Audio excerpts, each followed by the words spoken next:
Hey, everybody. This is Nurse Eunice, and I am back for another Wednesday Night Live. Hey, everybody. And so I hope you've been having a wonderful week. And as we do in each of our videos, we'll give you a few seconds to receive your notifications, and we will get started shortly.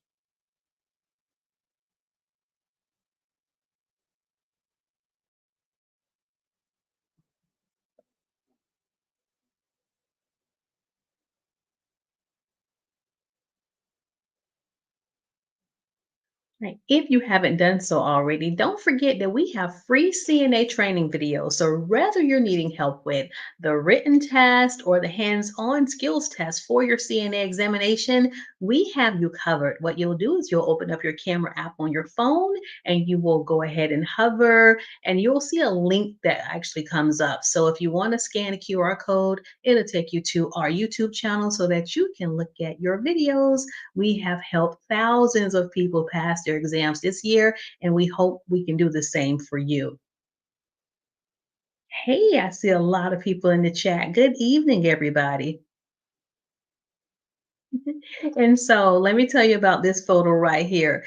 This is from this week's CNA Exam Prep class. And so I see my baby Loretta. Loretta had asked me, and that's our awesome CNA Exam Prep instructor who's taught this weekend, and she's also taught the evening class. And she came in the office and she asked, "Do we have any coffee?" And I didn't know we were out of coffee. So looking at this photo, I'm going to make sure that my girl gets some coffee. So, Loretta, I apologize. We're out of coffee this week, but look at those awesome faces, you all, those awesome students, those new healthcare providers. And so, if you're one of our current CNA babies who is watching this live, all right, I know you're going to do well. And I love those photos. Great job, team. So I hope you have pen and paper ready. It is time for us to start our practice test. So I want you to take notes. If there is a new term or something that you learn that is awesome, remember each state's exam is different. However, the content that I'm teaching you is based off of national standards. So unless I say otherwise, it doesn't matter what state you are testing in, the information, the patient care concepts will not change. All right, so question number one. It is important to practice standard precautions when is it A, dressing a patient, B, feeding a patient, C, providing oral hygiene, or D, ambulating a patient?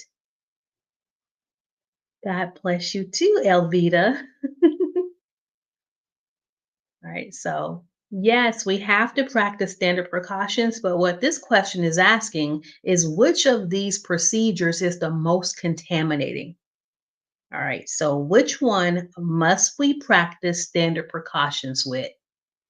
And that is right. Let me show all those answers. Everybody has C and everybody is correct. So great job, team. Yes, the C's have it. Standard precautions are required whenever there is potential for exposure to bodily fluids, such as during oral hygiene. Don't forget that your mouth is one of the most it has a lot of germs. And so it's one of the most contaminating parts of the body. And so whenever you're brushing someone's teeth, their gums could bleed, etc. So make sure that you're providing just good hand hygiene. And on top of that, that you have on the proper PPE or personal protective equipment, which in this case would be gloves. All right, question number two.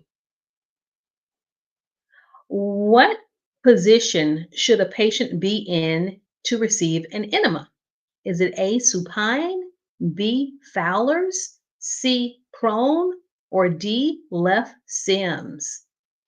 You're going to learn some new terms tonight.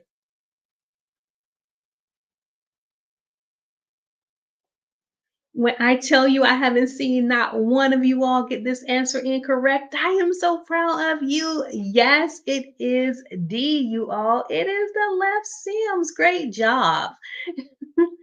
Oh, Dre official. I am so proud of you. Let me show this comment. Hi. I am so proud of you. You watched the videos and you passed your exam. Congratulations. All right, so you all for question number two. Yes, it's the left Sims. You're going to have them laying on their left and you're going to raise that right arm. And so the left Sims position facilitates the natural flow of the enema into the colon by aligning with the direction of large intestine. Look, as a CNA, you don't insert the enema, but I'm going to tell you, hey, I have to give Mr. Lucas an enema, and you're going to go in and pat that bed, get him in that position so that when I go in, I can give him his enema, and then I may need your help or I may not, but then afterwards, I'm going to lay him back on his back because I need him to try to retain that fluid for as long as possible in order to evacuate his bowels. And so, no, you don't give the medication, but you do help with the positioning. So, great job, team. Question 3. Which of the following list only items that would be included in fluid intake? Is it A, milk, ham sandwich, and an ice cream bar? B, water, mashed potatoes, and gelatin? C, milk, tea, and soup? Or D, orange juice, soft boiled egg, and toast? So your patient is on a fluid only diet. Okay. And so if we told you just to document the fluid intake, which option would have the right items for that patient's diet? And that is right. It is C. Yes. So fluid intake includes items that are liquid at room temperature, such as milk, custard, and soups. And so, yes, your patient can have broth, and that would also count. And sometimes popsicles count also. So, whenever your patients are on a liquid diet, you may see a wide variety of things that, again, if they're at room temperature, they would be liquid. Question 4. A stethoscope is used to determine what? And so this is probably for our nursing students per se, but when would a stethoscope be used? Would it be for the apical pulse, the carotid pulse, the radial pulse, or the brachial pulse?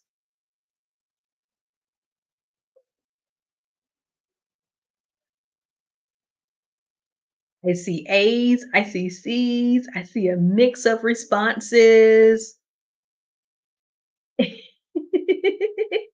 All right, revealing the answer in 3, 2, and yep, we're torn between A's and C's. And so a stethoscope is used to determine the apical pulse. So the apical pulse, so the answer is A. The apical pulse is taken at the heart's apex using a stethoscope for accurate measurement.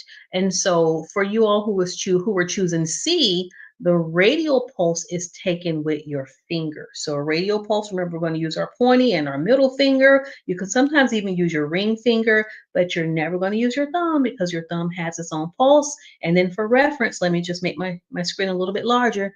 For reference, the radial pulse is at the base of the wrist. So 2 or 3 fingers at the base of the wrist. And you're going to count for 1 full minute or 60 seconds. And that's how you're going to pass your test. But your nurses and your nursing students, they will know what the apical pulse is because that's what they have to listen to before they give certain heart medications. So hope you learned something there. Question number 5. Another name for urination is which of the following? Is it defecation, voiding, hematuria, or flatus?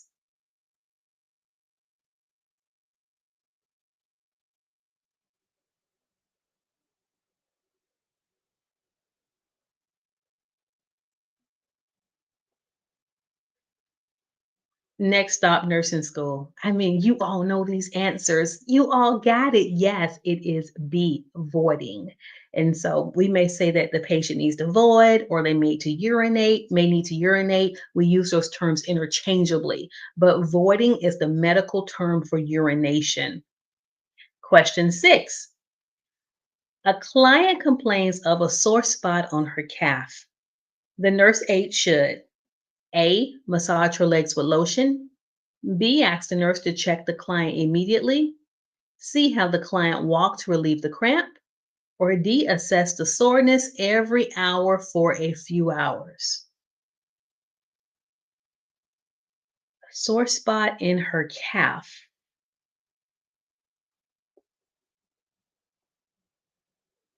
I see a lot of answers. Yes, everybody, that is right. So it's going to be B. That nurse needs to come in and check because a sore calf could indicate a serious condition such as a blood clot, requiring immediate attention by a nurse. So, no, you would not get that patient up and walk them around, and they're going to be on bed rest until that nurse can come in and assess and then notify the doctor because we don't want them moving around if they have a blood clot in their leg. Question 7. An example of possible contamination through direct contact is, would it be A, cleaning a bedpan while wearing gloves, B, being sneezed on, C, touching used linens, or D, the uniform touching used linens? So, an example of possible contamination through direct contact. And so, during your test, you could be marked off for direct contact and indirect contact. And so, I need for you to know the differences between the two. So, we're torn between B's and C's. It's like half and half. So, I give about five of you options to also respond.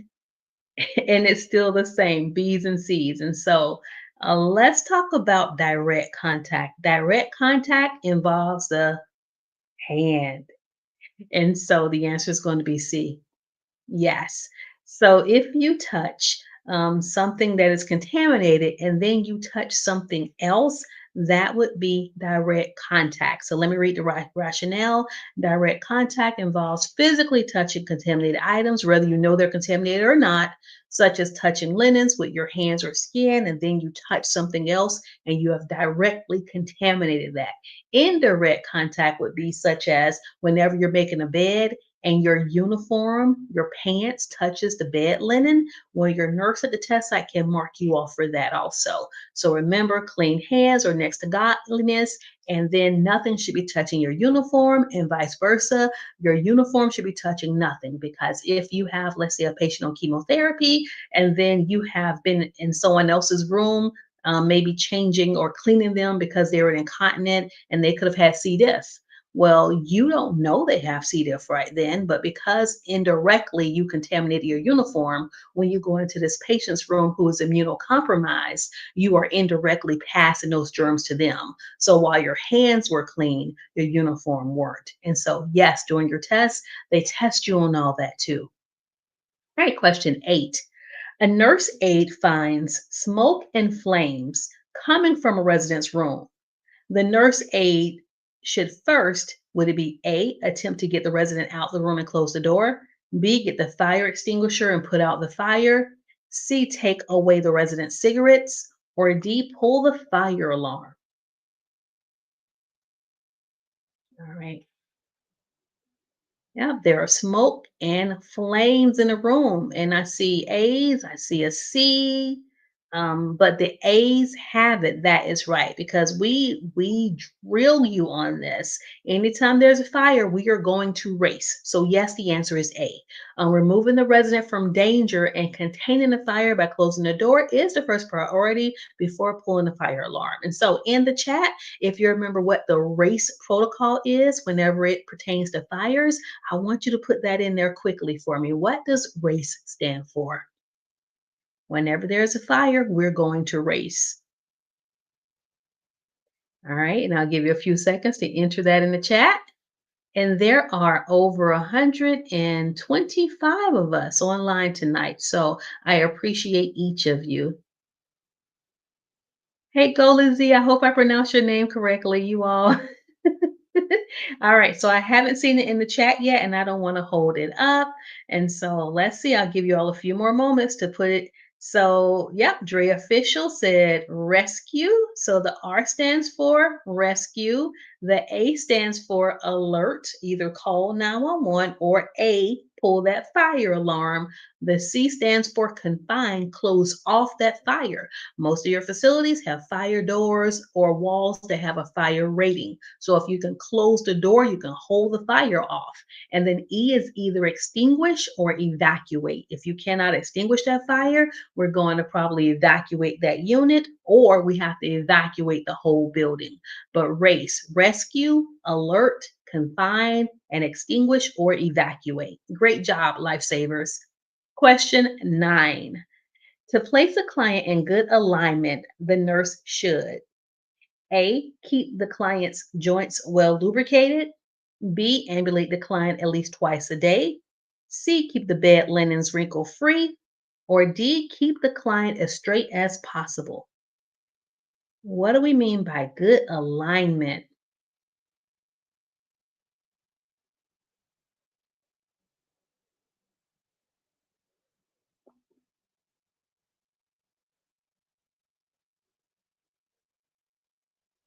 Yes, yes, yes. Oh, Lede, I see you, and Bertha and Vicky, I see your comment. Alive and well, yes. So everybody has it.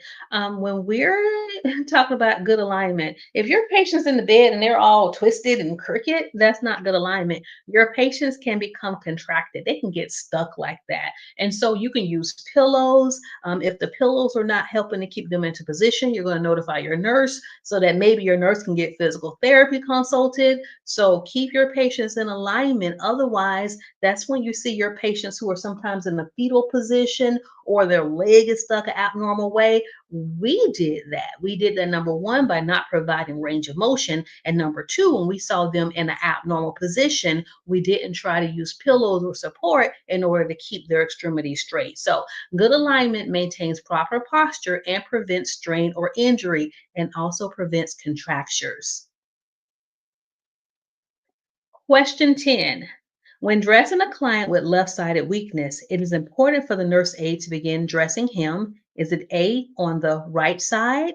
B, when he is lying flat in bed? C, on the left side? Or D, as he lies on either side? So let's repeat this. You are dressing a client with left sided weakness. How do you begin dressing him? Not undressing him. How do you begin dressing him?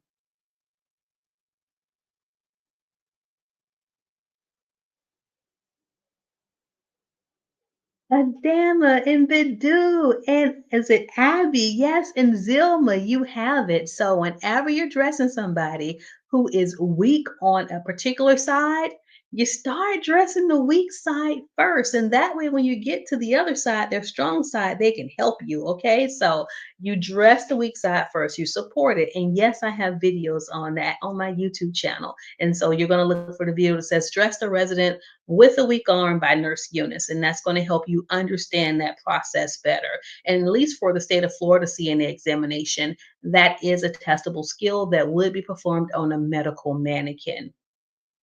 Question 11. Which of the following conditions needs to be reported immediately to the charge nurse?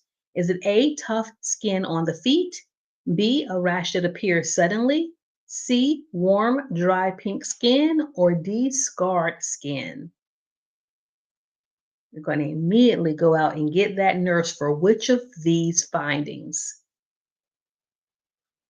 Yep, you got it. It would be B because a sudden rash can indicate an allergic reaction or other urgent medical condition. And so your allergic reactions don't always occur due to food. If your nurse just started this patient on a new medication, your nurse is supposed to go back in there and follow up. Well, we know everyone's busy. And so this patient is now having signs of a reaction. Your nurse may not know about it. So get him or her into that room right away to start assessing that patient. Question 12. A nurse aide is making rounds at 1 a.m. She finds a patient lighting a cigarette. Assuming smoking is allowed in the facility, what should she do? It's 1 a.m. in the morning, you all. Is it A, scold him and tell him never to smoke unsupervised again? B, call the charge nurse to supervise? C, tell another coworker? Or D, remain with the patient until he finishes smoking?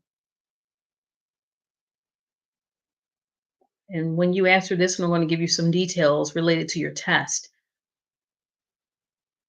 We're torn between D's and B's. All right, so we're about half and half. We have a lot of D's and we have a lot of B's for this one. All right, revealing the correct response in three, two, and one. Smoking is allowed in this facility, but it's 1 a.m. in the morning. And so this patient might fall asleep with that cigarette. And so it's not the priority to go call the nurse right now. It's to supervise that patient who's smoking. So it's going to be D. Remain with the patient until he finishes smoking. Smoking is allowed, remember, according to the statement. So if smoking is allowed, the aide should stay to ensure safety and compliance with facility regulations. When you're taking your test, do not assume that all of your test questions are about your patients who are in hospitals.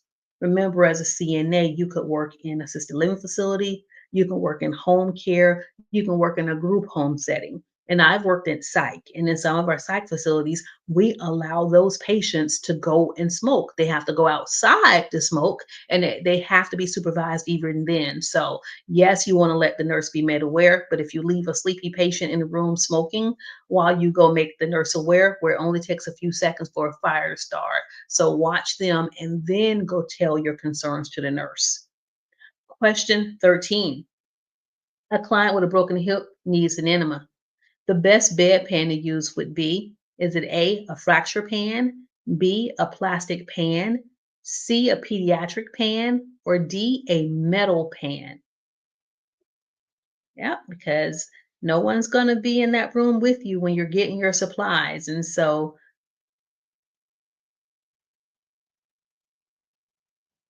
and Elvita, I'm praying for you, dear. Yep, you just keep studying and taking good notes. And then if you want to send your past test reports to us, we can try to look at them to see what areas you need to improve upon. And I will put our email address in the chat. Okay. But we need your test scores. And if you haven't reached out to your school to let them know that you have failed your test twice, we will recommend that you do so because they could have additional resources for you.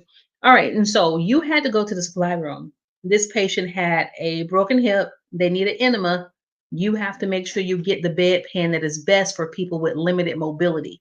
And that bedpan is going to be a fracture pan. So if you got that right, give yourself applause. Yes. So the fracture pan is a smaller pan. A fracture pan is designed for patients with limited mobility, such as those with hip injuries. However, if your patient is a female and she has had a hip injury, she just may have to be a little uncomfortable because when a woman bears down, even though she may feel as if she has to defecate or have a bowel movement, sometimes when she bears down, she's also going to urinate.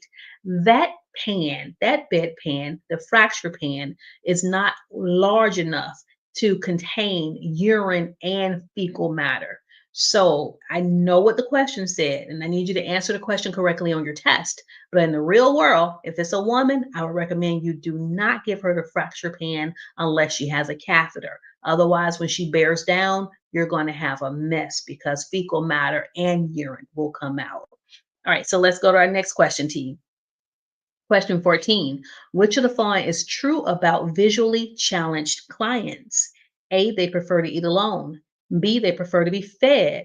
C, they use a clock system to find their food. Or D, they need liquid diets.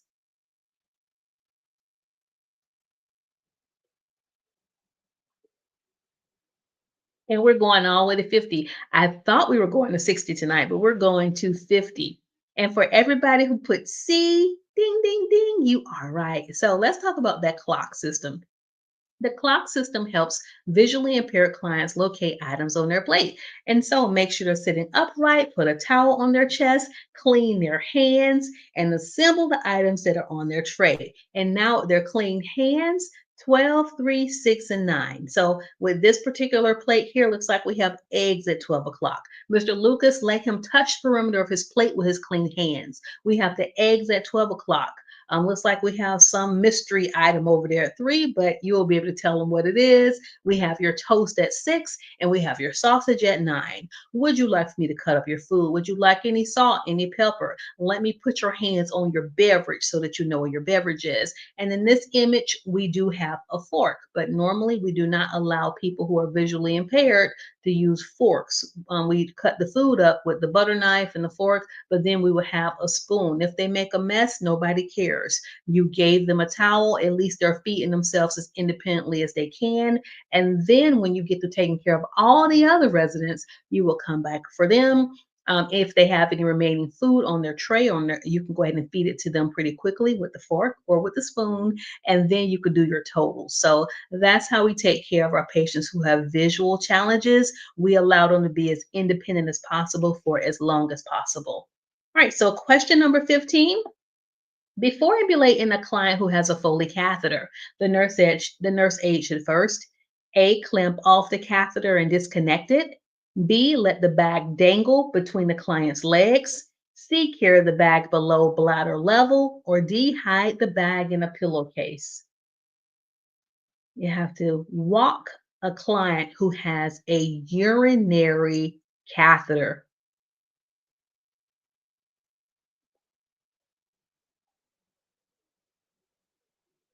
Yes, Susie and Rosa and Agnes and Danita and Joseph and Farah and Adeline. Yes, it is C. Look, that bag needs to be lowered in the bladder because if you raise that bag up above the bladder, old urine can backflow. And when it backflow, you can give your patient a UTI, urinary tract infection. So keep that bag lower than the bladder of the level when you are walking with the level of the bladder, excuse me, when you are walking your patients. Question 16. A resident is walking back and forth in the hall.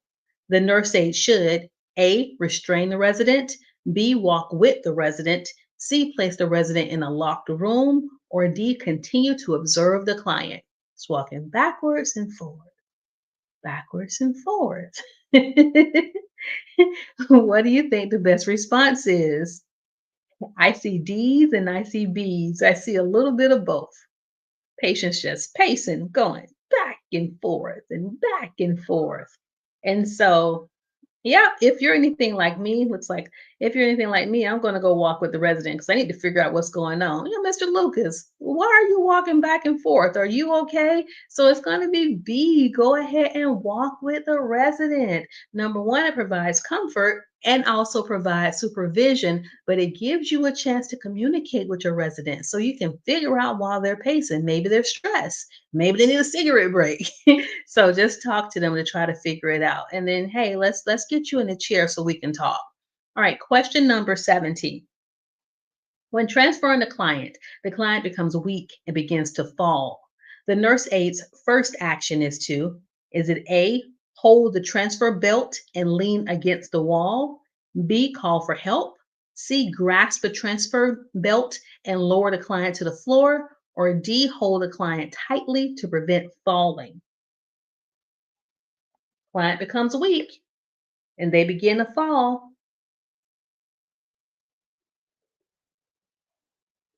Do you want to hold them against the wall or do you want to guide them to the floor? And 100% of you said guide them to the floor. Look, that is not a fall, that is an assist. You guide that person to the floor and you scream out, help! You're going to get someone to come and assist you. So, yes, put them on the floor. The rationale, of course, the answer is C. This ensures the client is safely brought to the floor without injury to them or to you. Because if you're petite and you're walking this big person and they start getting dizzy, and they can fall on top of you. So try to get them to the floor right away, safely without injuring them or injuring yourself. Question 18. The best way to measure accurately, let me rephrase that. The best way to accurately measure daily weights is to A, weigh the patient without clothing, B, weigh the client fully clothed, C, weigh the client after breakfast, or D, weigh the client at the same time each day.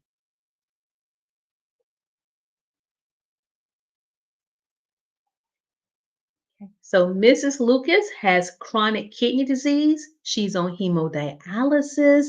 And so we have to monitor her weights every day to see if she's retaining fluids. We also check her weight whenever she returns from dialysis because we need to know what the change is, how much fluid they pulled off of her.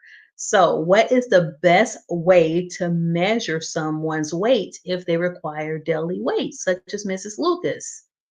And yes, you have it, D. So we're going to get them up first thing in the morning. We're going to weigh them before they eat and after they urinate. We want a dry weight, okay? And so D's the answer. Consistency and time of day ensures more accurate weight comparisons. Remember, if you're weighing somebody after they have eaten breakfast and drank 2 cups of coffee, well, that's going to be an inaccurate weight. Question 19. A client is sitting in her room with a doll in her arms, stating, "My baby is sick." What should the nurse aide do? A. Take the doll away and remind the client that this is not real. B. Acknowledge the client's statement and ask, "How can you help?" C. Call the nurse to report the client's behavior. D. Ignore the client and continue with your other task. Well, D is just rude. And so we don't do rude behaviors. And so you're going to show empathy and concern by doing which of the following? Yes, you have it. We are going to do B. And there comes a point, you all, when your patients have dementia or they're really confused, trying to reorient them is going to cause them to become even more, upset with you. And so we can try to reorient them, but this at this point, when they are, this far along, it's not going to be worth it. So how can I help you? How can I help your baby? That would be the best response. So B, the rationale is this scenario involves a client who may have dementia or another cognitive impairment. So it's the most appropriate because, and I know it says option C, but it should be option B. Option B is the most appropriate response as it demonstrates empathy, respect, and understanding of the client's reality. Remember, when they have dementia, it's their reality. You can try to reorient them and tell her it's not a baby, but if you do now, you've upset her, and that's just going to make the situation worse. So acknowledging the client's feelings help to establish trust and ensures their emotional well-being. And so hopefully in your CNA programs or in your book, it's going to talk about how to care for someone with dementia or other cognitive impairments. Question 20. Padded side rails are often used to A, keep the client in bed, B, remind the client of home, C, provide additional warmth, or D, to protect the client from injury. Why would your nurse ask you to pad the side rails?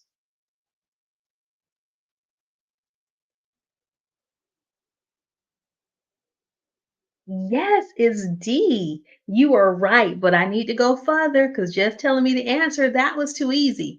What condition did this patient most likely have that required us to have to pad those side rails? Put it in the chat for me.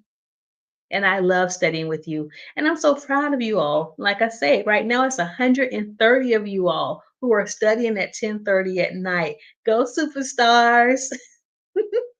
All right, and so I'm waiting for an answer. What condition does this patient have? Your nurse has told you to pat those side rails, and Adama has it. Yes, to protect the patient who's having seizures. That's right. So whenever we have a patient who's on seizure precautions, we're going to ask you to pat those side rails. All right, and so here's our rationale. Padded side rails are used to help prevent harm, especially in patients who are at risk of seizures or falling. So great job, team. 21. A nurse aide is recording the output of a resident who has a Foley catheter. She sees that the urine bag is empty. What should she do first? A. Go, Lizzie, you better get this answer right, or I'm telling Loretta. A. Irrigate the catheter. B. Check for kinks in the tube. C. Replace the drainage bag. Or D. Replace the catheter.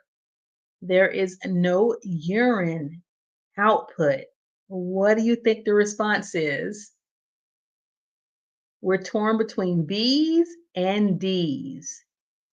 But we have way more B's than D's. Absolutely. So, you all, just like with a water hose, the answer is B. But like with a water hose, right now everything's flowing fine. But if there is a kink in that catheter, if there is a bend, it's going to stop the flow of the urine. And we don't put catheters. Your nurse would not put a urinary catheter in the patient unless this patient's at the end of life if they're not producing urine. So we know this patient's bladder works. It should be holding the urine that the kidneys are filtering and creating. And so if you don't see any urine, more than likely there's a kink. And once you release that kink, if the urine doesn't start to flow, that is when you notify your nurse. So kinks in tubing are a common cause of obstruction and should be resolved before considering other actions. Those other actions such as replacing. So you've released a kink, there's no urine flowing, your nurse needs to come and troubleshoot. She's more than likely going to have to take out that catheter, put in a whole entirely new catheter. And there's something else we can do is called bladder scanning. Well, they can do like sonography. They can use a scanner to determine how much urine is still in the bladder. And so if that person is retaining urine with the catheter in place, more than likely there's a blood clot or something. Something has sediment, something is preventing the urine from flowing within the bladder. But the first troubleshooting step is just to release the kink. All right, let's go to question 22. In the middle of lunch, a client stands up, clutching her neck and unable to speak. The nurse aide should first A, call for help, B, ask if she needs water, C, hit her on the back, D, perform the Heimlich maneuver. Hmm. Can't trick you. I cannot trick you. I mean, Bert and Marlene and Mama and Love Freeman. Yep, you all have it. It is D. And so when a client is clutching their neck, that's a universal choking sign, and they're unable to speak. That indicates that they're likely choking and they have a blocked airway. So the first action should be to perform the Heimlich maneuver to dislodge the obstruction. Immediate intervention is critical because choking can quickly become life threatening. So, for those of you all who want to call for help first, you can call for help while you're doing those abdominal thrusts because you can get that object, that obstruction out if you're doing your abdominal thrust correctly or forcefully enough by the time help comes to you. So you're there with that patient. You have to know CPR in order for you to be a CNA. And so CPR teaches what to do if there is a airway emergency, such as with someone who's choking. And if you've not refreshed your CPR, I have a free video on YouTube. Go ahead and do so. All right, question 23. A client has not had a bowel movement in 5 days. What kind of facility do you all have where this patient hasn't pooped in 5 days? What will this patient complain of? Could it possibly be nausea? Could it be a headache, leg cramps, or chest pain? No bowel movement for 5 days.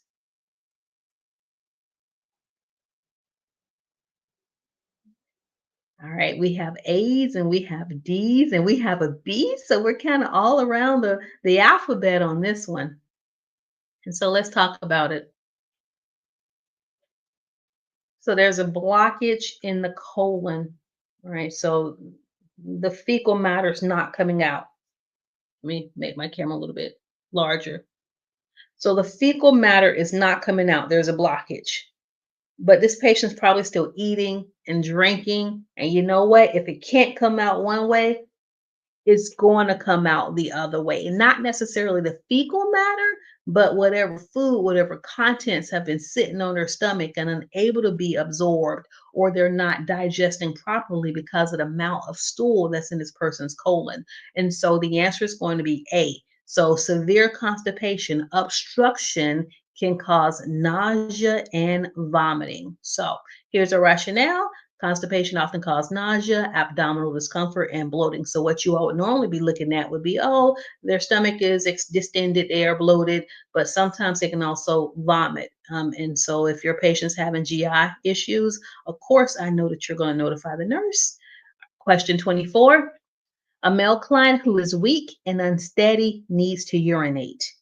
The nurse aide can safely leave him alone to use which of the following? Is it A, a commode? B, toilet, C, bedpan, or D, urinal? Because again, your nurse is not going to be there holding your hand when you need to go get supplies from the supply room. You have a male client who is weak and unsteady, and they have to void, they have to urinate. What are you going to go get for that resident or that patient? And if you said D, urinal. Yeah, so you all, they don't pee in a bedpan, not a man. How is he gonna tuck his genitalia and they put it into a bedpan? So no, instead it's gonna be D. It is a urinal. It is a jug with a handle, and he can put his penis in there. So a urinal allows the client to remain safely seated or in bed, thus reducing the risk of falls. And it gives them some independence. And so yeah, that's what you're going to show your resident how to use if they are unable to stand and they need to urinate in the bed. And this, of course, is for men.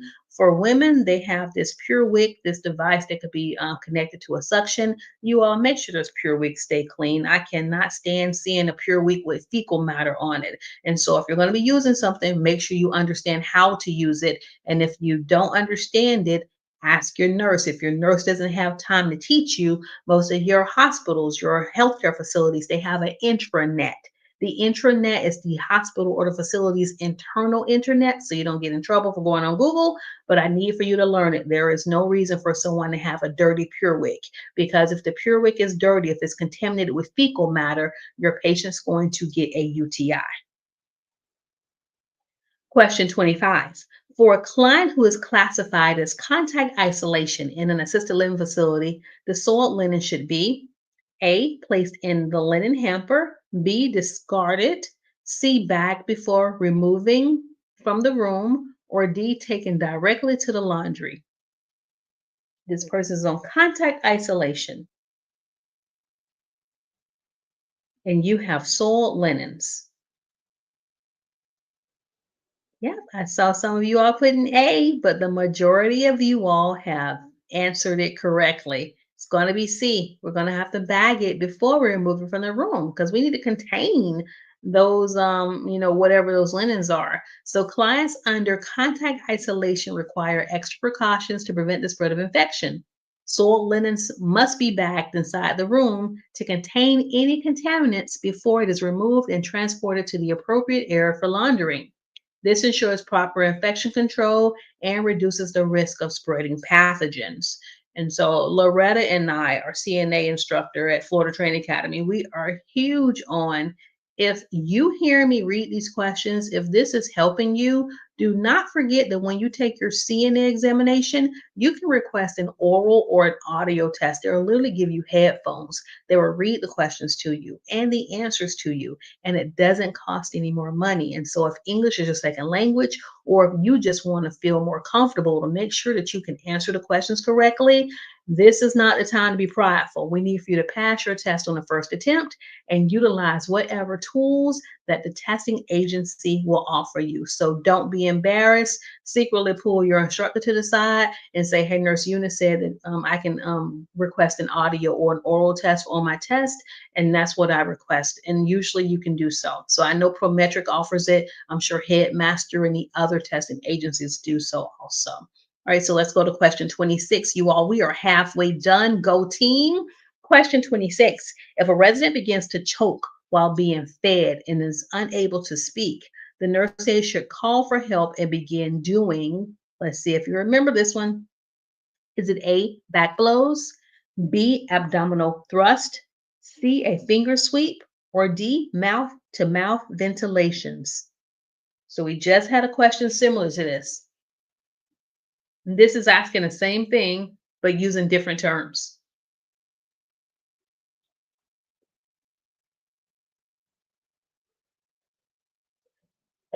Excuse me. All right. Yes, yes, yes. So yes, it is abdominal thrust. And so, believe it or not, the Heimlich family sued. And so, we're not supposed to be using the term Heimlich. So, the proper term is abdominal thrust. And so, I'm going to show you how to do abdominal thrust. So, if there is somebody in front of you doing a universal choking sign, you're going to ask a question such as, "Are you choking?" And the person may not. They're not going to be able to speak. If they can speak or they can cough, you encourage them to cough, cough it up, cough it up. At the point where they can no longer speak, you're going to make a fist, but tuck your thumb. And the knuckle of your thumb goes above their belly button, just like it is in that photo. And you're going to cup with your free hand. So thumb to their stomach, cup with your free hand, and you do upward thrust. and you're going to do that until the object is dislodged. You all, for those who may have taken CPR, tell me, how do you perform or how do you help a choking pregnant woman? So we can't be compressing or doing abdominal thrust to her stomach if she's pregnant. So put it in the chat. If a woman is pregnant, how do we help them if they are choking? Let's see if you know. Let's see if you know. All right, I'll give you about 10 seconds to put the answer in the chat. So it looks like I'm going to be teaching you all something new tonight, which is fine. I love it. All right, so if a woman is choking, remember that fist we made? We're going to tuck that thumb. We're going to make that fist. You take the knuckle of your thumb directly above their cleavage, and you go straight back. Okay. And so you're not going up, you're going straight in. So you're behind them and you're right above their cleavage. And you're going to keep doing this until the object is expelled. If the object does not come out at any point that a choking victim becomes unconscious or unresponsive, if they go limp, you lay them on the floor. Of course, you're screaming for help, but you start CPR. And so, again, I got a video for you. I need you to learn this because you're taking care of people who are at risk of aspiration. Question 27. When making a bed, the nurse aide should place the soiled linen. Is it A, in a laundry bag, B, on the floor, C, on the bedside table, D, in a red plastic bag? This one's super easy, you all. So I'm just going to give you the answer. It's not going to be D because we didn't say it was biohazardous. If it was biohazardous, maybe it had blood on it. That is when it would go in the red plastic bag. So you're just going to put regularly soiled linens in an A inside of a laundry bag. Let's see if 28 is harder. Yes, it is. So 28, the ABCs of emergency care stands for which of the following? And I'm going to give you an option to read through those. And if you stayed for this long, you might as well give us a thumbs up, okay? You can like, share, and subscribe.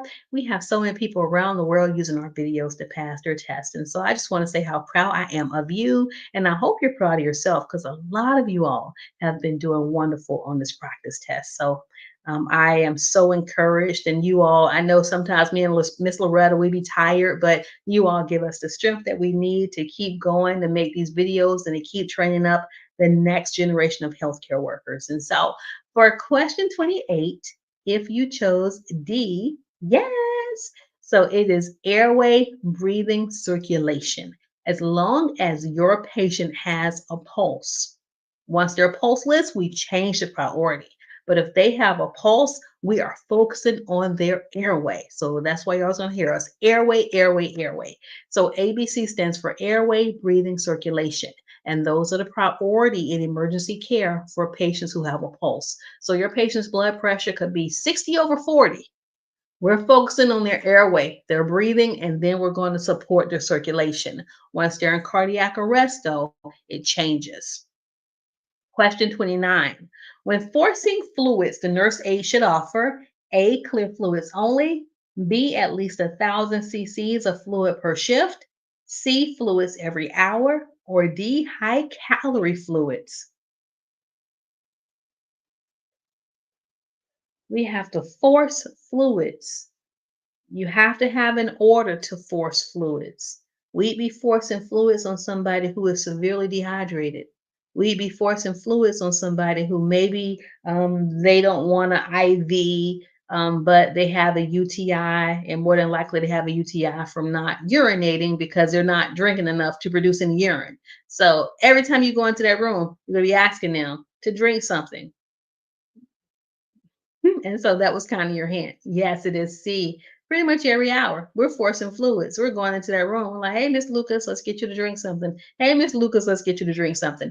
Mrs. Lucas is going to be so ticked off at you until as soon as she sees you enter the room, she's like, look, I'm drinking. Miss Lucas, whatever it takes, baby. If you want to get out of here, I need you to drink your fluids. We need you to stay hydrated. So offering fluids regularly ensures adequate hydration without overwhelming the client. We are not going to give them a liter of fluid. 1,000 cc's is a liter of fluid. We're not going to give them that every shift because that can cause them to become overhydrated. And that's going to present other problems. So just every time you go in, just remind them. And for some of your facilities, you would turn them every 2 hours, but you're visually supposed to look at your patient every hour. And when you look at them, you're making sure their chest is moving. So we just don't want you to be like, oh, Mrs. Lucas is sleeping. No, sit there for a few seconds, actually watch her chest rise and fall, and then you can literally say she's sleeping. But every hour, you're supposed to go in and actually look at your residents. So in Miss Lucas's case, because she has an order that says forced fluids, every time you go into the room, you're going to be encouraging her to drink something. Or you'll be asking, Miss Lucas, how much did you drink since the last time I came in? Question 30. When caring for a hearing impaired client, the nursing assistant should do all of the following except A, speak clearly and slowly, B, raise your voice, C, stand or sit facing the client, D, use simple words and sentences. So, except, so which one is incorrect? Make sure when you are taking your CNA examination that you look for those key terms. Okay. And yes, you have it. You are absolutely correct. The answer is B. You're not going to raise your voice when you're speaking to someone who has a hearing impairment. You're going to speak the way that you would normally speak at the same tone. They'll let you know, hey, can you speak up louder? But they also read lips. So that's why you don't want to do anything that's exaggerated. Because if you're, making exaggerated lip expressions or facial expressions, they're not going to be able to read your lips correctly. Question 31. Security for a client's dentures includes A, keeping them in a tissue in the dresser drawer, B, placing them in a labeled denture cup, C, insisting the client wear the dentures, or D, placing an identifying mark on the dentures. Y'all better not be writing on anyone's dentures. Absolutely not. So do not place identifying marks on the dentures. Instead, you place identifying marks on the denture cup, aka a patient label. So, yes, the answer is B. A labeled denture cup ensures the dentures are safely stored and easily identifiable. Your job every time you go into that room, make sure you know where those patients' dentures are. If they're not in their mouth, you should be looking in that cup. If they have a tray there, you're looking in that tray because we don't want their dentures to accidentally be taken to dietary or put into their clothing because then they could end up in a laundry area. So our goal as caregivers is whatever items our patients come in with, their glasses, their hearing aids, their dentures, we want to make sure they're discharged with those items. So label everything, put them in a cup, but then also make sure that if it's not on their body, that is where you last place them. 32. While caring for a client, a nurse aide accidentally gets blood in her eyes. Oh my God. The nurse aide should first A, report the incident to the charge nurse immediately. B, call 911. C, rinse both eyes with clear water. D, document it. So this CNA has blood in her eyes, blood splattered. What's the first thing she should do?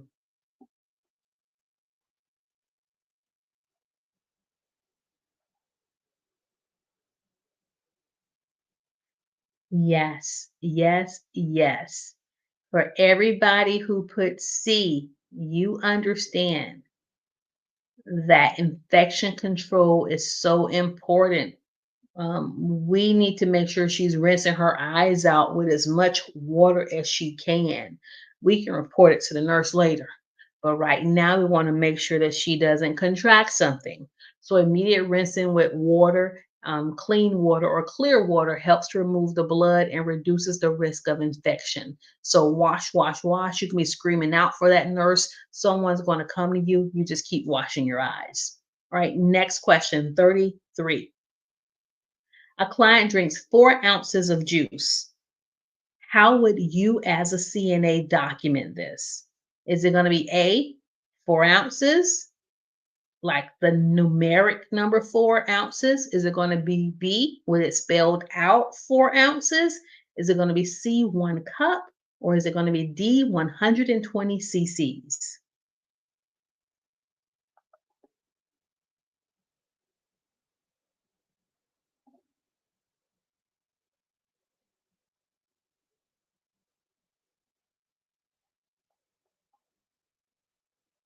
As your online nurse educator, I am so proud of you. Look at all those D's. It's like 120 D's in the chat. Yes, so you all are fully aware that we have to use the smallest metric numbers possibly, or excuse me, metric units possible whenever we're documenting output and also intake. And so we're not going to say the patient drank a gallon or that they drank a couple of ounces. Instead, we're going to break it down to the smallest increment and we're going to say that they had 120 cc's or cubic centimeters. And so here's an equation that shows the actual math because 1 ounce equals 30 cc's. And in this scenario, the patient had 4 ounces. So it'll be 4 times 30, which will equal 120. And then don't forget that what goes in should match what comes out.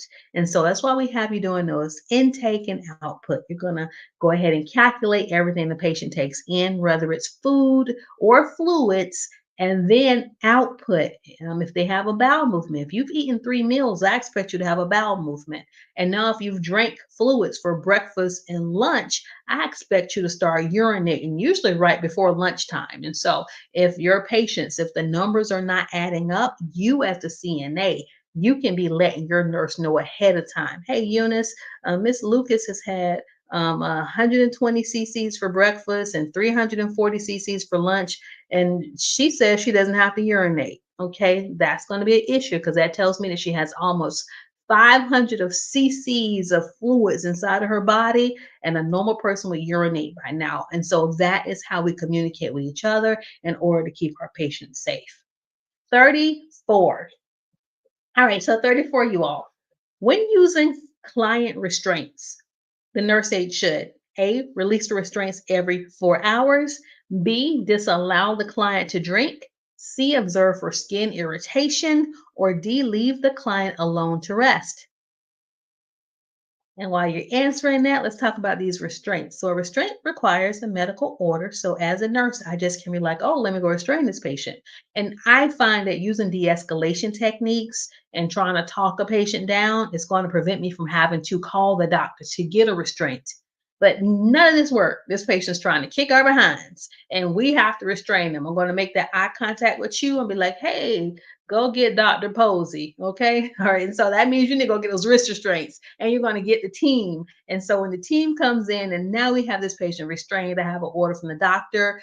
You, as the CNA, you have to start monitoring. Of course, I'm going to monitor too, but it's going to be for C. You're going to monitor for skin irritation. We cannot have those restraints too tight. So if you can't get a 2 fingers between the patient's skin and the restraint, more than likely it is too tight. And then lastly, whenever you are attaching the restraint to the bed, we do not attach anything to the side rails. It's going to be attached or tied to the actual frame that the mattress sits on. And so your facilities will teach you how to apply restraints correctly according to their protocols. But for right now, rationale for this one is regularly monitoring ensures restraints are not causing harm or irritation. And then whenever we restrain somebody, it's actually a myth where you all think we restrain them and they get calm. No, we restrain them and they get worse. And so when we restrain someone, it actually increases their chances of death, dying, and also injury. And so we have to monitor them. The physical restraint does not calm them down. The physical restraint allows that nurse time to start an IV. Maybe this person has a UTI, they need some antibiotics and some fluids. And once that IV is started and we can start trying to figure out what's going on with them, that is when they usually calm down. So it's not the physical restraint, it could possibly be the chemical restraint. All right, let's go to our next one. And we're almost on number 50. 35. Ooh, this one's long, and Nurse Eunice is not going to read this one to you at 10:55 at night. So, question 35. Which of the following vital signs should be reported immediately? Whew, that one's a long one. I'm going to let you figure that one out and put your answer in the chat.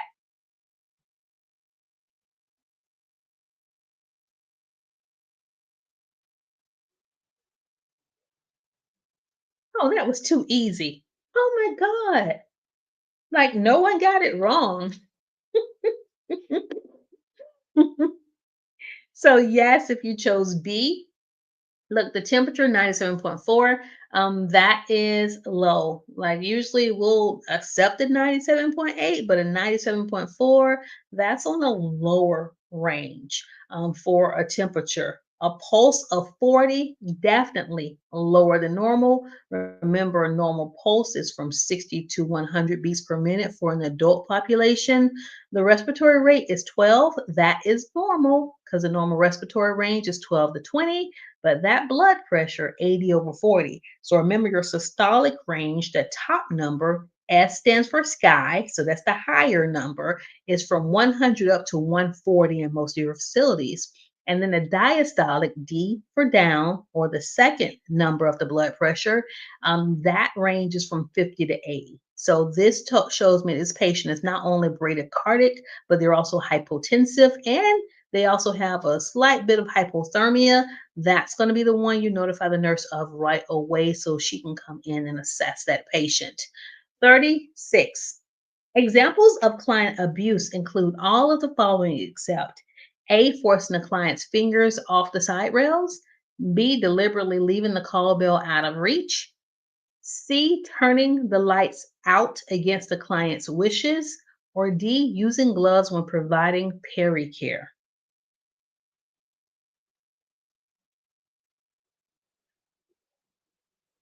You all have to be very careful. There was a CNA, a patient was trying to touch her inappropriately. And even though she had told the nurse and told the charge nurse, no one did anything. And so the patient reached out again to try to touch her inappropriately. And she hit the patient's hand away.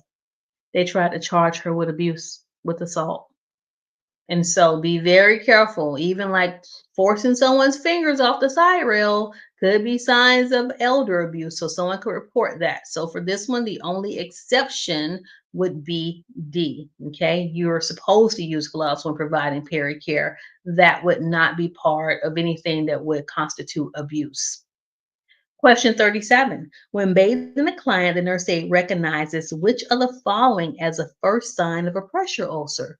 Is it A, redness or discoloration, B, swelling, C, numbness, or D, pain? First sign, not late stage.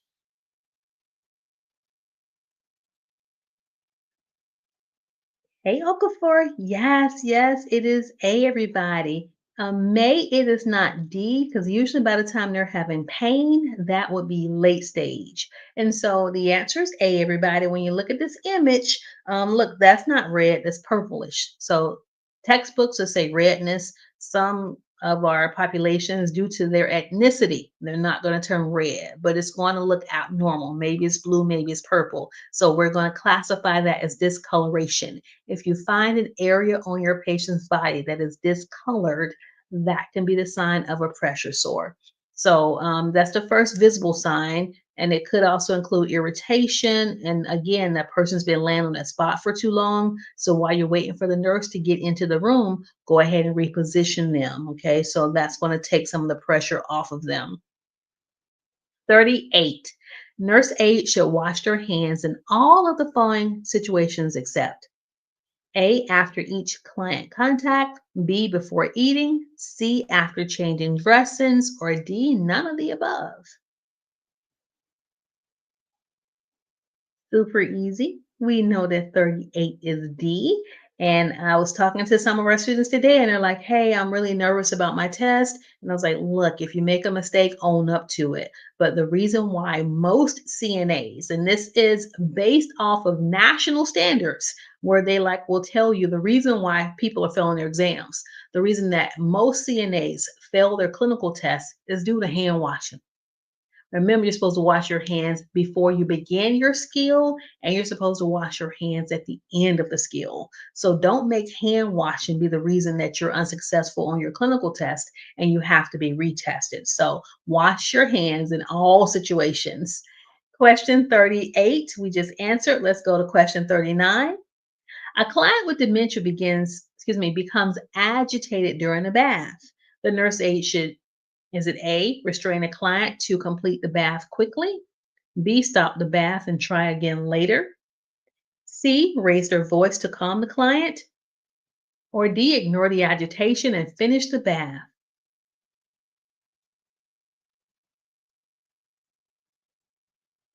All right, revealing the correct response in 5, 4, 3, 2, and yes. Look, that bath is not that important. We're going to stop that bath. We'll try again later. Miss Lucas, I'm not sure what's going on with you right now, but let's just get you back in the bed, dear. I'm going to let your nurse know so she can come in and check you out. But yes, stopping and resuming the bath later helps to de escalate. Remember, we are not the boss of them. They have a right to refuse. Even if they're confused, they have a right to confuse. And so you respect their wishes. And when you don't understand something, get that patient back into that bed safely and then ask your nurse, okay? But you have to also be mindful of that client's emotional state. And I'm not going to be fighting with someone in the bathroom. So the bath is not that important. Document, try later, and make sure that when you do document, you document that your nurse was made aware. Question number 40. All right, got some medical terms for you. And this can be pronounced two different ways. It can be angina or it can be angina. So, what is angina? Is it A, an infection in the lungs? B, chest pain caused by reduced blood flow to the heart? C, a type of stomach ulcer? D, swelling in the legs from fluid buildup. Yep. As a CNA, you're taking care of patients with acute and chronic illnesses. So, therefore, you have to know these medical conditions. What is angina? And the nurse goes wild. Yes, everybody has it. It's chest pain. All right. And so, but not all chest pain is caused by a heart attack. They can have chest pain from coughing too much. They can have chest pain from getting hit in the ribs. So, angina is chest pain that occurs when the heart muscle does not get enough oxygen, aka myocardial infarction. This is not an infection or swelling. The chest is hurting because the heart muscle is dying. And so that is a medical emergency. 41. A client begins to have a seizure while the nurse aide is bathing him. The nurse aide should A, hold him down to prevent him from falling, B, put a tongue depressor in his mouth, C, protect him from injuring himself, or D, run out of the room to get help. How scary. You're in the room giving a patient a bath and they start seizing. But because you've been taking these classes, you've been with me online, you know that you're going to do C. You're not going to leave that person unattended. Look, they have coat buttons in the room. You're going to, if you don't have padding right then, you're going to have pillows, you're going to have blankets, you're going to protect that patient from thrashing and hitting those side rails. Don't try to hold them down. They're going to have their seizure. At least they're having a seizure in bed where there's a pillow beneath their head. If you can remember the time the seizure started, even perfect. So that way your nurse will know how many seconds, how many minutes the seizure had been occurring before they came into the room. And so here's your rationale. The nurse aide should protect the client from injury by moving objects away and ensuring the client is safe during the seizure. If you think the patient is going to vomit, that is when you can hold them onto their side. But outside of that, we let them have their seizure. Question 42. Sputum is best collected when? Is it A, just before bedtime, B, in the afternoon, C, anytime, or D, upon awakening in the morning? When is sputum best collected?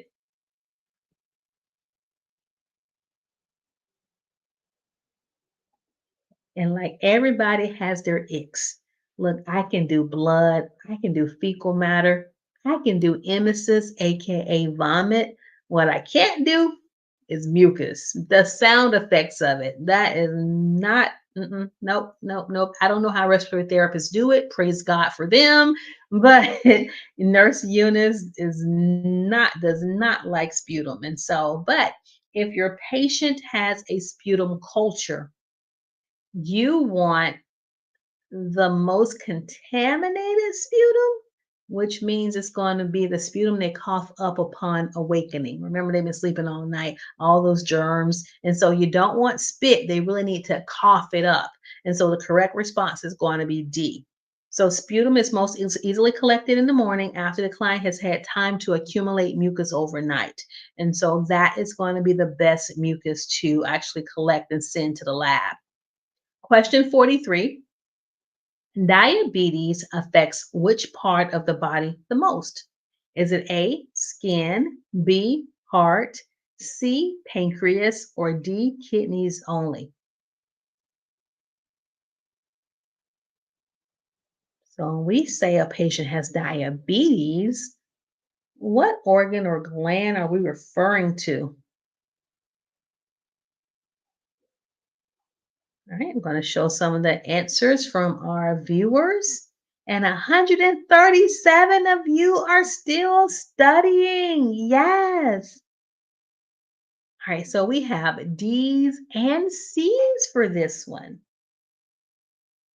And D's aren't necessarily wrong, but C is the most correct answer. So late stage diabetes can start impacting the kidneys, but usually when your person has diabetes, it's because C, the pancreas, is not excreting enough insulin, it's not producing enough. So here's your rationale. Diabetes occurs when the pancreas does not make enough insulin or the body does not use the insulin properly. And that is what leads to the high blood sugar levels. So, diabetes and pancreas go hand in hand. Question 43. When helping a client with limited mobility transfer from a bed to a wheelchair, the nurse aide should A, lift the client by their arms. B, use a transfer belt and proper body mechanics. C, let the client transfer themselves without assistance. Or D, pull the wheelchair close to the bed without locking the brakes or the wheels, excuse me.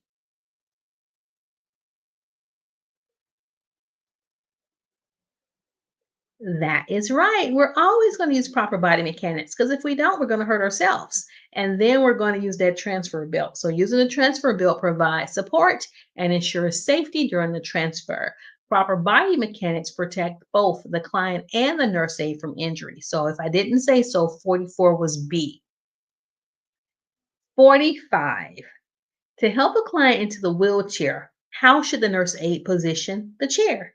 Is it A, on the client's weak side, B, at the foot of the bed, C, at the head of the bed, D, at the side of the bed facing the foot of the bed? Now, I need you to imagine that you have to know where to place that wheelchair when you're helping the patient get from the bed into the wheelchair.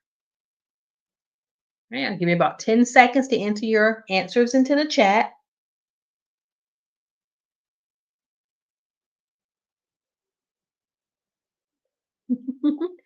All right, I see all kinds of answers, but looks like I saw a few. I think it was Darlene and Favor and Rosalind. So yes, you all. And I do have a video on this. It's in our skills channel, our skills playlist, where we're showing you how to transfer a person from the bed to the wheelchair. And so the answer is going to be D. It's going to be at the foot of the bed, or it can be at the head of the bed. But either way, it needs to be facing how should I say this? At the side of the bed, but facing kind of like where the resident is. And it'll make sense when you're watching the video.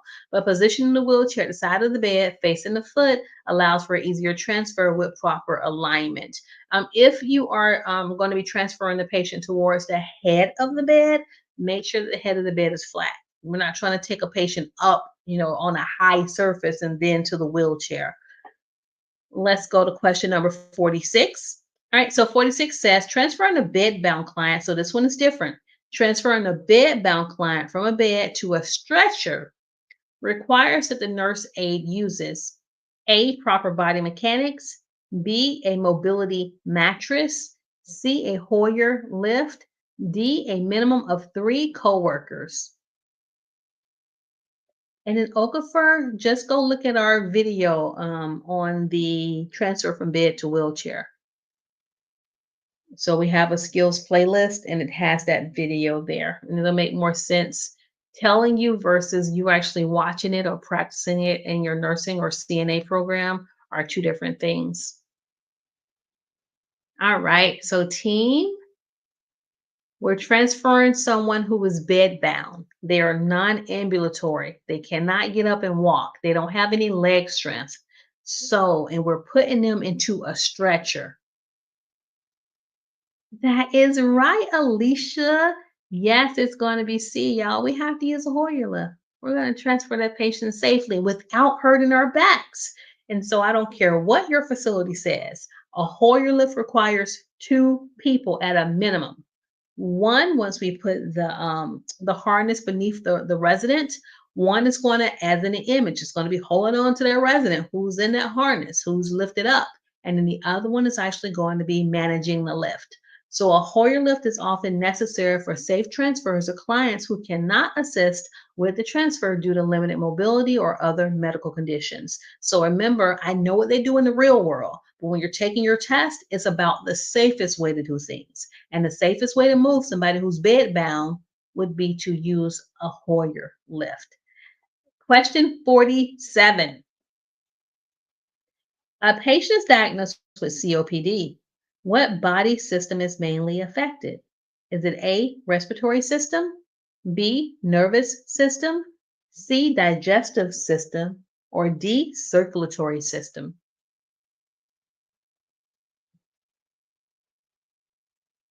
All right, COPD. And this time I didn't tell you what that stood for.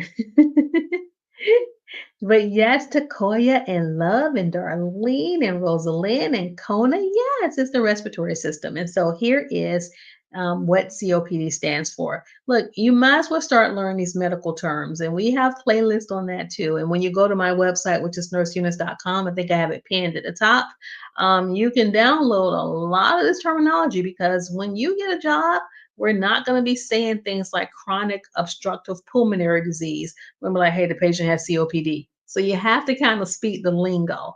But COPD affects the lungs and breathing. So that's a respiratory condition, making it hard for the patient to move air in and out. Question 48. You will not have any true or false questions on your state CNA examination. However, I like to add them into our practice test because it breaks the monotony. So, true or false? A nurse aide can document care provided to a client before actually performing the task if they plan to do it later. All right, well, I'm going to give Miss Lucas her bath at 2, so I'm just going to go ahead and document it early. Would a CNA be allowed to do that? True or false?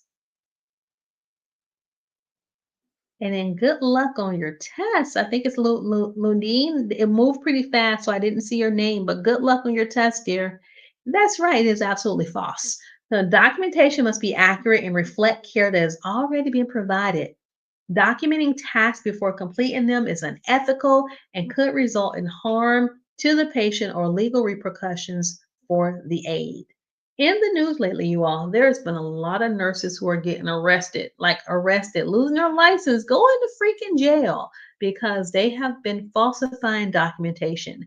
They've been saying that they did hourly rounds or they've been checking on residents, and then the resident, something really bad happened to that resident or that patient. And when they checked the cameras, they saw that a nurse did not make rounds. And so if you can't do something because that facility is short staffed, you need to document that you didn't do it, the reason why, and who you notified. Do not just go around pre-documenting stuff because if anything happens, they're going to pull the cameras and they're going to see you sitting at the nurse's station drinking coffee at 2 a.m. instead of going around doing your rounds. So do not falsify documentation. When I was a younger healthcare professional, worst thing that would happen would be I'd get written up. They're doing more than writing you all up. They're writing you up, they're calling the police, and you're getting hauled off to jail. So I hope I'm just honing this in. Do not falsify documentation. Only document what you actually did. Question 48. Excuse me, 49. True or false? A nurse aide should always lift the client by their underarms when assisting with transfers. You're going to see this a lot. True or false? Yes, Vicky, we document after doing the task, not before. Perfect. And yes, Renee and Shabina and Adeline, this is false. I don't care what you see other people doing. You cannot keep lifting patients up by their underarms. You're going to be putting a transfer belt on them so that you can control their weight better. So it's going to be false. Lifting a client by their underarms can cause injury to both the client and yourself. So, proper transfer techniques, such as using a gait belt and proper body mechanics, should be used to ensure safety. And then, our last question of the night, team. Let's see if you can answer this one correctly. True or false? Unconscious patients or clients cannot hear or feel anything. True or false? So, your ICU patient, they're unconscious. Can they hear you? Is it a possibility they can feel you? True or false? Unconscious clients cannot hear or feel anything. And that's right. Everybody got it right. That is false. So you got to be careful what you say to them. You're still going to talk to them when you're providing care. Just because they're not responding to you verbally, sometimes they may grimace or their vital signs may go up. They can still respond in other ways. So unconscious clients may still hear and feel stimuli. So nurse aides should always speak respectfully and explain their actions, as this maintains the client's dignity and may provide comfort. Guess what, you all? We did it. Woo, woo, woo, woo. Okay, yeah, I'm goofy if you don't know I'm goofy. I'm goofy. All right, so as we say in each of our videos, caring CNAs become caring nurses, and so many of you all are on the right path. And even if you don't want to be a nurse, maybe you want to be an occupational therapist, a speech therapist, a physical therapist, by you becoming a CNA, learning terminology, learning how to communicate, learning these hands on skills, it's going to benefit you greatly. And I'm not going to leave right away. Thank you for watching. I'm going to stay on. I'm going to answer your questions. So I'm going to stay on for about 2 more minutes because it is late here. And so if you have any questions, go ahead and put them in the chat. And if not, I'll probably do another live on Monday. If I do another video over the weekend, it's going to be something fun because I need some fun right now.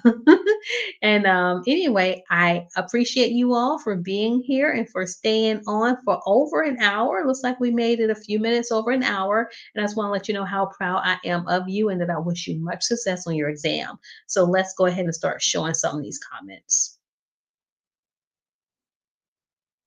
Oh, Okafor, good luck, dear. Your test is on the 22nd. It is right around the corner.